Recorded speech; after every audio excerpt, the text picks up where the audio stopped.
ஸல்லல்லாஹு அலைஹி வஸல்லம் அவர்களே நினைக்கல இப்போலாம் கியாமத்து வராது, நான் இருக்கும்போது இப்போ கியாமத்து வரும், இந்த கியாமத்துக்கு பல வருஷங்கள் இருக்குது அப்படின்னு சொல்ல நினச்சிருக்கலாம்ல.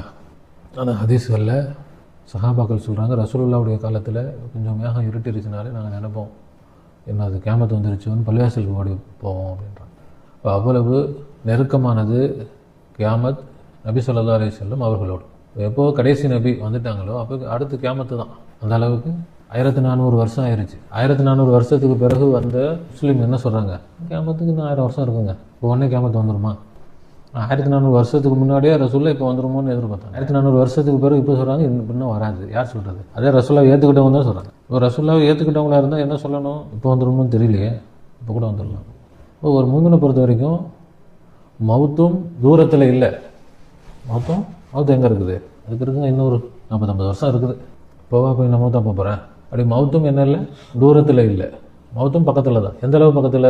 ஒரு சலாம் கொடுத்து அடுத்த சலாம் கொடுப்பதற்கு உத்தரவாதம் இல்லைன்னு அந்த அளவுக்கு மவுத்தை என்ன செய்யணும், பக்கத்தில் நினைக்கணும், எதிர்பார்க்கறது இல்லை. அதே தான் மவுத்தும் கியாமத்தும் வேறு வேறே கிடையாது. இன்னொரு ஹதீஸ் என்னென்னா, யார் மவுத்தாயிட்டாங்களோ அவங்க கியாமத்து ஆரம்பிச்சிருச்சு.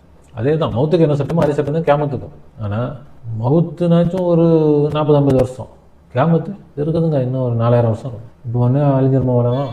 அப்போ ரசூலுல்லாஹ் சஹாபாக்கள்லாம் பைத்தியக்காரங்க, அவங்களுக்கு விவரம் இல்லை, விவரம் கட்டவங்க, ஒன்றும் தெரியல, சும்மா அவங்க பச்சை பிள்ளைங்க மாதிரி அப்பாவிங்க, அவங்களுக்கு தெரியல, அவங்க சும்மா பயந்தாங்குள்ளிங்க போல். அவங்க என்னது, அவங்க பயந்தாங்குள்ளிங்க. நாம் நல்ல தைரியசாலி, நல்ல தைரியமாக நம்ம எதுக்கு என்ன செய்ய மாட்டோம், எதுக்கு நாங்கள் பயப்பட மாட்டோம், ஏன்னா பார்த்துக்கலாம். அப்போ அந்த கியாமத்து ஆகிரத்து என்பது உலகம் அழிகிறது அப்படின்னு எல்லாம் நினச்சிட்டு இருக்கிறாங்க. ஒரு வகையில் அது சரிதான், உலகம் அழிகிறது தான். ஆனால் உலகம் அழிஞ்சு இல்லாமல் போகிறதில்ல, இந்த உலகம் ஆகிரத்தாக மாறிடும். இப்போ மனிதன் உத்தாகி இல்லாமல் போகிறதில்ல, அவன் என்ன ஆயிடுறான், ஆகிரத்துக்கு போயிடும், வேறொரு உலகத்துக்கு. என்னது, உலகம் அழிஞ்சு போயிடும், அது இல்லை, உலகம் ஆகிரத்தாக ஆக்கப்படும். அதனுடைய ஆரம்பம் அது என்னது, அது ஏன் எப்படி ஆகிரத்தாக மாறுது இந்த உலகம்? இப்போ கடல் எரியும், மலைகள் தூள் தூளாக ஆக்கப்படும், அதான் கியாமத்து. இப்போ எல்லாம் கொண்டு போட கடலில் தான் கொண்டு போகிறாங்க, எரியுதா இல்லையா? மலைகளில் தானே கொண்டு போகிறாங்க, மலை தூள் தூளாக ஆக்கப்படுதா இல்லையா? இன்னும் இப்போ தான் ஆரம்பிச்சிருக்காங்க. இன்னும் எல்லாம் ஹைட்ரஜன் கொண்டு நைட்ரஜன் கொண்டு இதெல்லாம் போட்டாங்கன்னா என்ன ஆகும்?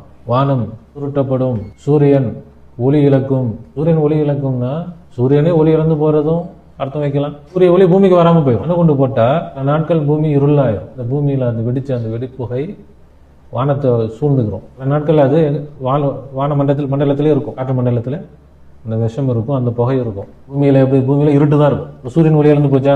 குர்ஆனுடைய ஆயத்துகளுக்கு அந்த நேரம் வரும்போதும் அதனுடைய விளக்கம் என்ன செய்யும்?